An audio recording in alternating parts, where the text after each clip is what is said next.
everyone, and welcome to another episode of the Jewish Women Entrepreneurs and Leaders podcast.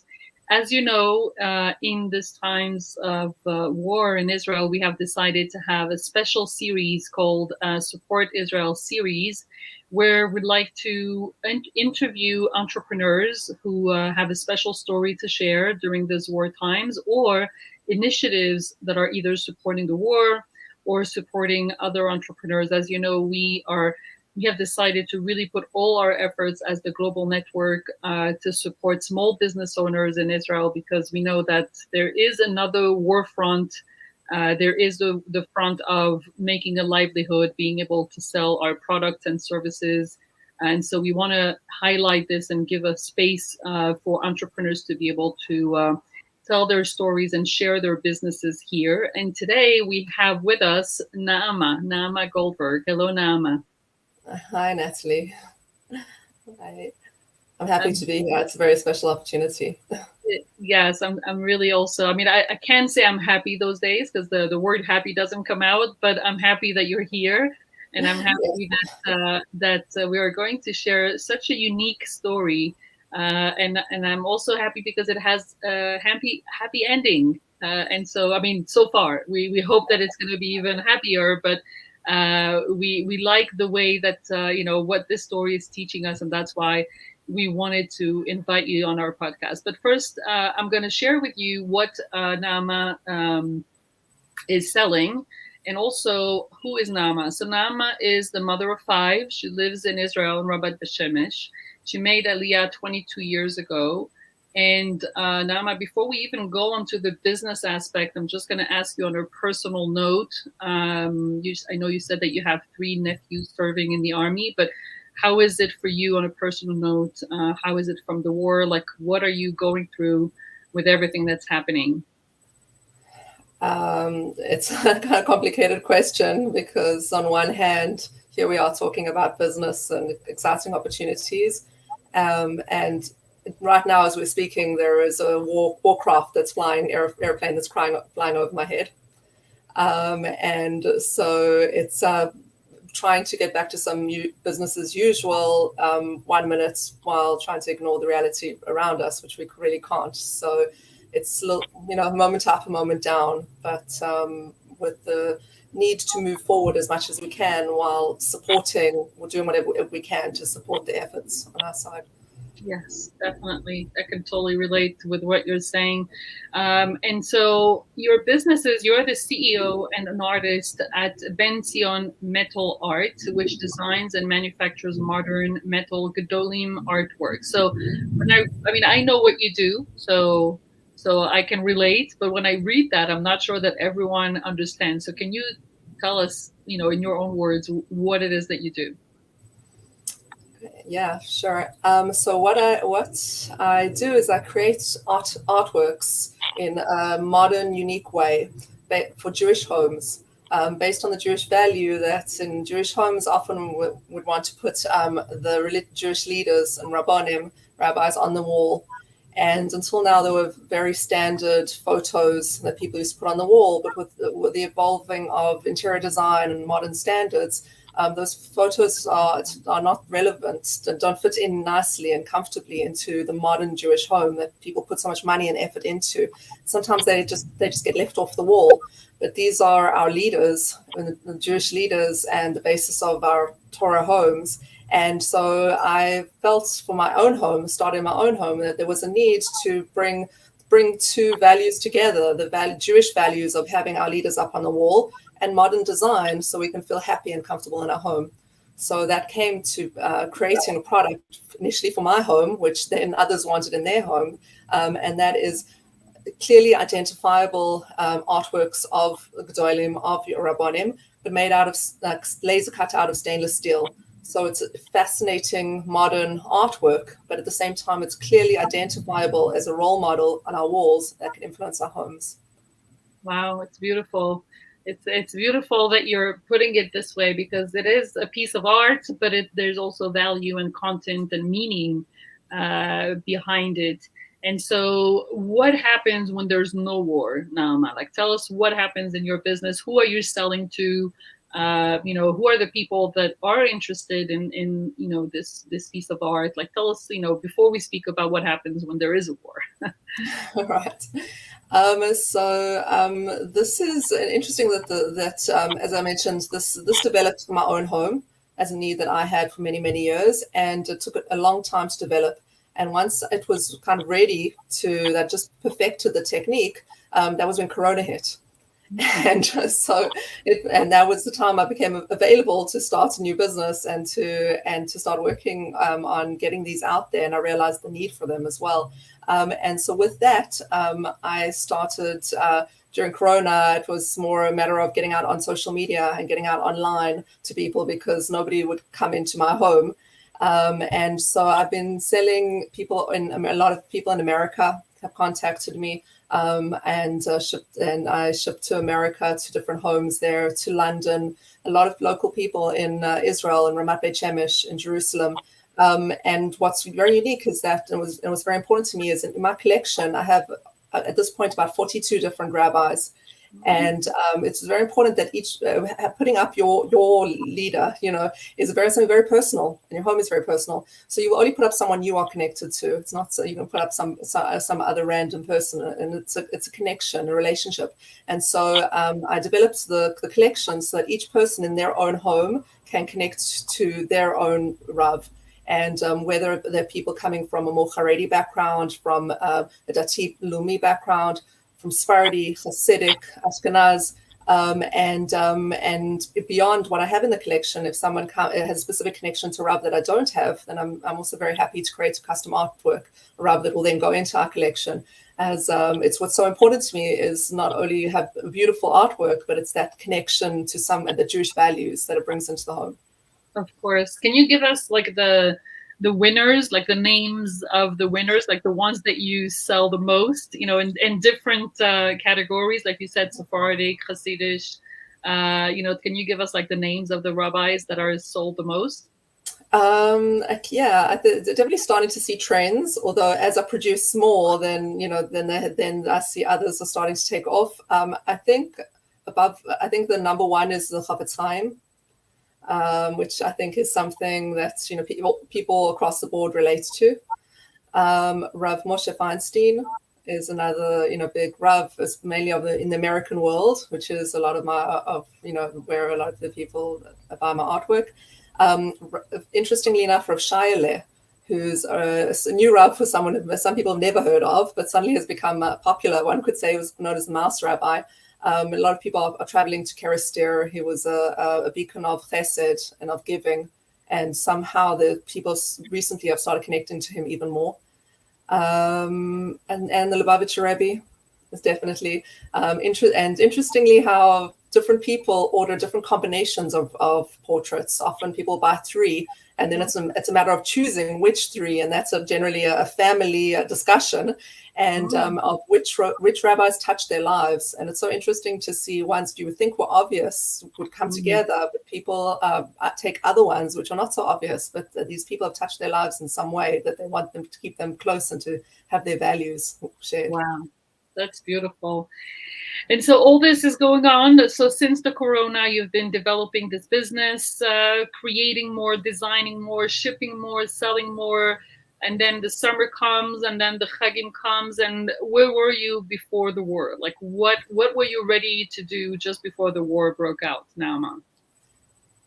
So the summer and the Chagim was a little bit of a quiet time, which we know I've seen over the years that people are busy. There's a lot to do. Not many people are focused on buying products. So I was waiting until after the Chagim so that I could get started again with marketing, bringing out a few new products for a new market.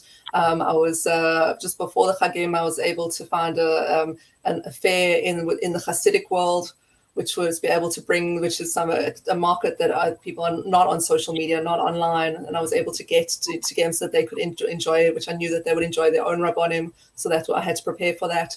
So there was a lot of kind of preparation happening and waiting to start.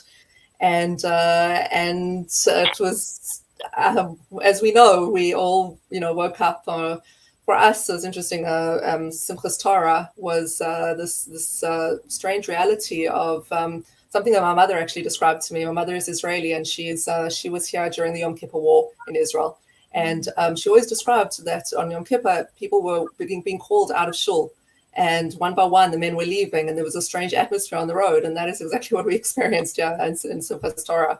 Was that suddenly there were cars on the road, or suddenly there were people who were driving. We live in a religious area where there's no cars on the road on Shabbos. So when we, after the day afterwards, when we after Simchas Torah and we discovered what was going on, it was a complete shock to the system of, as I think we all know, we all felt not being able to think, not being able to talk. I was very present on social media before, but I didn't open social media for a week. I couldn't talk. I had nothing to say. I couldn't see. I was very I'm very sensitive, and any image that I would see would dwell on me, and I had to kind of protect and know what's going on, but enough to know to help protect my family, but protect myself and my family also by not knowing too much, not seeing too much, so that I could continue, moving forward and supporting the people around me. So it was really for at least a week of just, I didn't open the computer. I didn't open any of my business files. Business didn't exist. And I think after that first week, like the next Shabbos, so when I woke up, I was ready to open up the computer and see what's there and think about it. Remember that I had a business and start, clicking around and seeing what's happening, but very scared, obviously, and not wanting to know, but not wanting to know, wondering, what is a business? Can I go back to business? Am I allowed to open up a business file? Am I allowed to think about business? But there's, so much has happened and is happening, a lot of very mixed emotions. And I think a lot of the businesses felt that way at that time. Definitely. And also to remind everyone that you had, at least in the beginning, I'm not sure now, but you had your kids at home. So it's not like, I don't know now, are they back in school? Yes, they're back in some framework, some more normal, and others, but normalizing it a lot. But yeah, the kids were at home, and I had my nephews trying to work out where they were. Two of my nephews are in commando units, so they were gone from the first minute, and my other nephew's a lone soldier. So there really was a lot going on, and I wasn't even thinking business yet. I wasn't. I was just opening up and seeing what's going on, and also seeing when I did go on social media that many other business, there were two reactions, but many other businesses had the same reaction as me of a lot of people.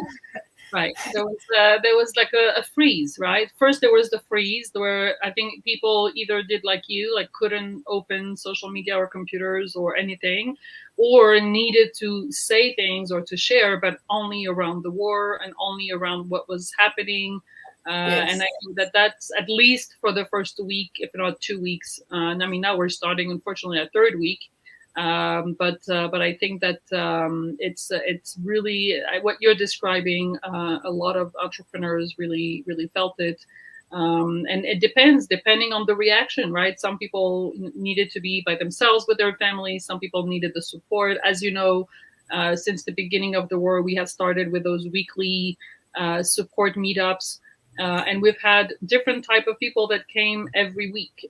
Some people needed to come the first week because they needed to speak, and some people only came after the third week.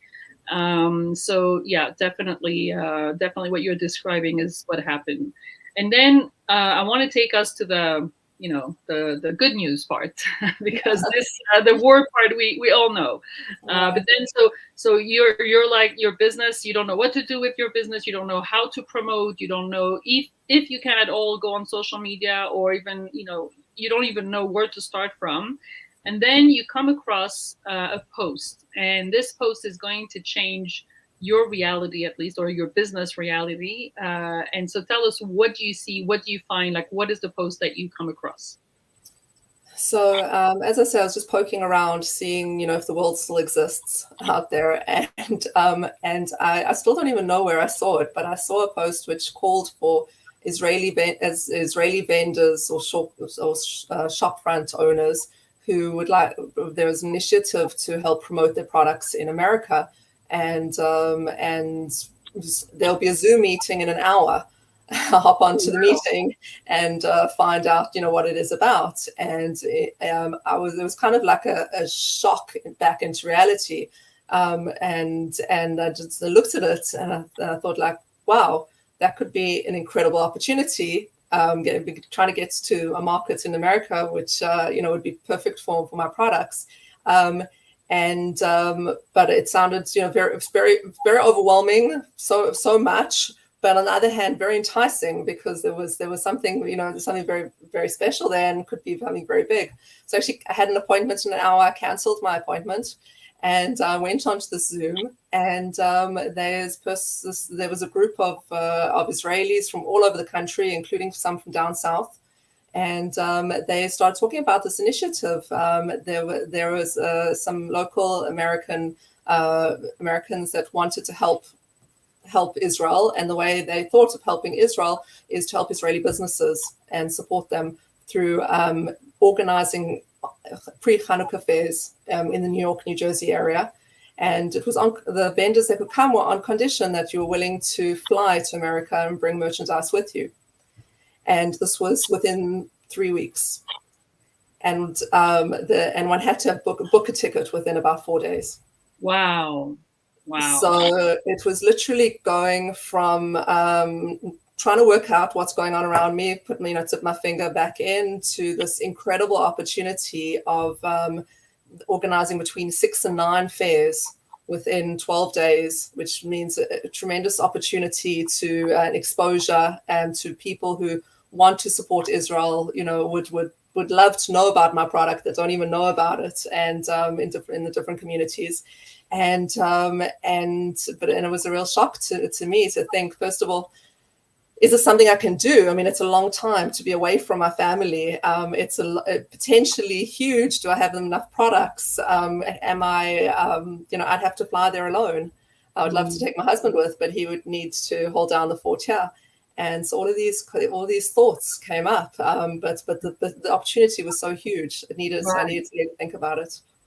So, I mean, we also have to remind everyone that in order for you to organize 9 fairs in the US, or to participate, not even organize, but to participate in 9 fairs, I mean, it would take a lot of not only logistics, but also money investment, because usually you have to pay, right, to participate in those fairs. You have to pay for your booth, you have to pay for participate. I mean, so not only you pay for your ticket, but for the booth. And so here, I mean, we're going to, those people, I mean, you said that the initiative is Shuk to the core, Shuk like a market, right? Shuk, SHUK, Shuk to the core.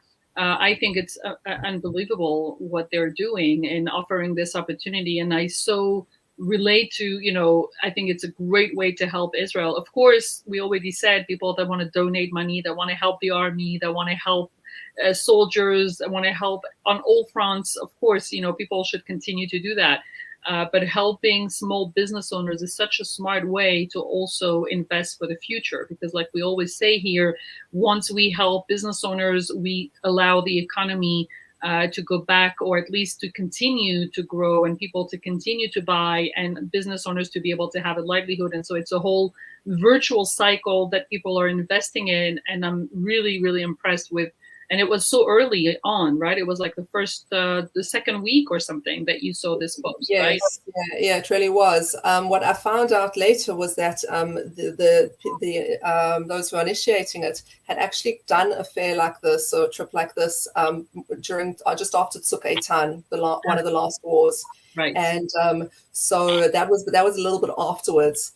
Right. And so I suppose they had that idea in their head, and they were able to, and also they wanted to take advantage of the upcoming Hanukkah festival. So that's why they jumped on it. But it's incredible, because not only are they providing the opportunity of organizing these fairs, but they're also offering to find hosts for us to stay at, and to find hosts that will also help us by driving us around, and volunteers which will help us at the fairs.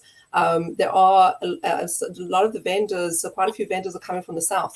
they can't even get to their studios because they've been evacuated from their settlements, and they are still coming. And others. I'm South African. I'm going to America. I know I'm going into the middle of a lot of Jews there, but I really don't know exactly where I'm going. And it's just been incredible how the extent of the help that these people are going to, not only providing the opportunity, but the details as well. Of all the organization. And so before we go into where you're going to stay and really like list so that if people are from there, from our global network, they could help. You mentioned that it was a difficult decision to make, that you had a lot of, you had to weigh a lot of pros and cons. And I want to, you know that for me, strategic decisions are always very interesting to analyze, because as a business owner, we have to make those quite a lot. We have to make a decision to invest. I mean, buying a ticket is an investment in a time of insecurity. Leaving your kids is also, something difficult in those times where, we have a lot of unknown. And so I would love to hear, like, what was the process of your decision, and how did you end up, making this decision of, yes, I'm going? Well, that's interesting. I think that there was the initial thought, of initial entrepreneur jumping at an opportunity. And then there was like the kind of settling down and thinking, no, this is crazy. I can't do this. And then shifting back to, well, maybe I can. And then back to, no, I can't.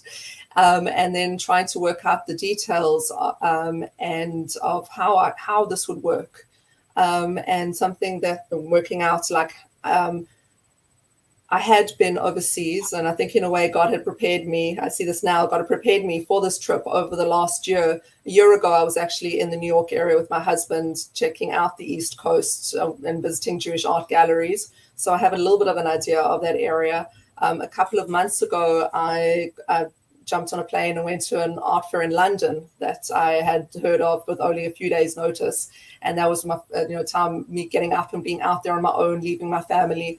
And this was like a small jump, and that prepared me now to take a much bigger jump. I'm going to be away for 12 days, and made me realize that it's possible. Even with all the logistics. And I think one of the closing factor was really with you, Natalie, and your mastermind group, the Scale Your Business, was speaking to other business owners who are at an advanced stage. And helping me to realize that this is where my business is now, and this is the opportunity that is correct for where I am, and it's something I need to do, and understand this is going to be something I'm going to need to do in the future. And once it was put in that perspective of understanding that, and also hearing from other established business owners who've been through similar things, and they could talk with clarity. Then there were certain things that just then helped me to understand this has to be done. It's the right thing, and you have to get over fear and uncomfortableness and just make it happen.